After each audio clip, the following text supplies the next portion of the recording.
I love that. And I've looked at some of the cyberbot stuff as well. It's incredible. I love just the sheer diversity of the content they have. And it's very different because I don't think I had even considered sort of the artistic side of NFTs at all, because my experience really has been in the, the PFP kind of world of NFTs. So looking in, it looks like that particular side of NFT is very white, very male, and it's just very lacking in diversity. I would love to know what your experience has been like in this space. So, that was my experience in the beginning, right? Like I got in. Most of my collectors in the beginning were men, white men from Europe or the US.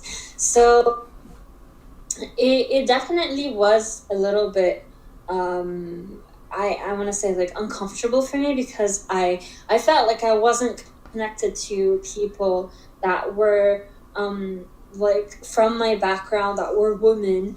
And so I found myself kind of going into these like Twitter spaces where they're talking about the gender disparity and how like a lot of the systematic inequality is also happening in the NFT space, where sometimes like you'd have like these group of collectors, for example, who are usually men who like make a private Twitter group, and then they kind of like keep each other in the loop about like what's happening and like the best things to invest in, and help each other out in terms of purchases, and because they have this like kind of like bro thing happening, they don't necessarily think about the fact that kind of perpetuates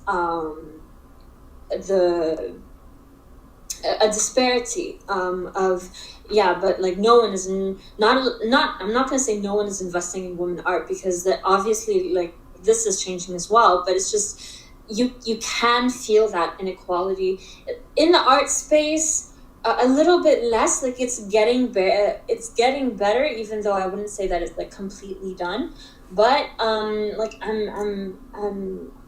my understanding of the collectible side of things, like it's definitely extremely male dominated, and that creates like an inequality even in terms of like wealth, and it's just like a lot there, and it's not just a gender thing. I mean, when we talk about, the whole point of Cyberbot was to basically raise the representation of a group that is oftentimes underrepresented, like who, even like when you think about it, people who come from the continent, they already have a hard time, for example, like paying for gas fees because crypto is banned, or like the price of gas fees is equivalent to someone's salary for like a month or so. Like I remember I was in this space and the Sudanese artist was like, but like $80 for a gas fee is what someone pays for like his entire family for a week. Like it doesn't make any sense for some people like from the continent. And then also like the lack of access to tools, or like even like a good Wi-Fi connection. I'm not saying that it's the same for like the entire continent, but it's like these issues come up more often. So even if you don't account all of these issues that are there in the background, the fact that there's a lot of us out there in the NFT space that come from the continent, that come from the region, that are from like diaspora, and we're not even like aware of each other.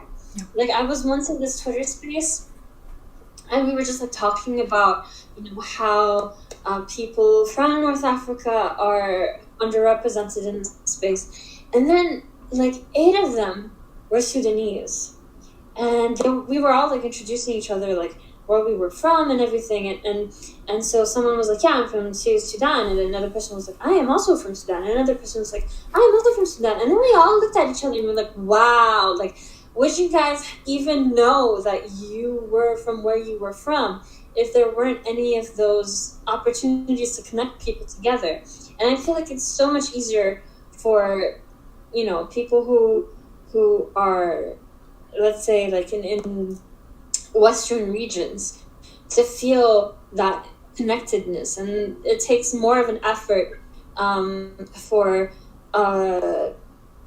non-Western people to kind of find each other, but they do. I mean, when I went to Art Dubai, Cyberbat was representing artists from African descent, but then there was also NFT Asia, which is a community that is very active on Twitter, and they kind of promote people from all over the Asian continent. And then there was also Emergist, which is a gallery that specializes, it's a digital gallery that specializes in artists from the MENA region. Mm-hmm.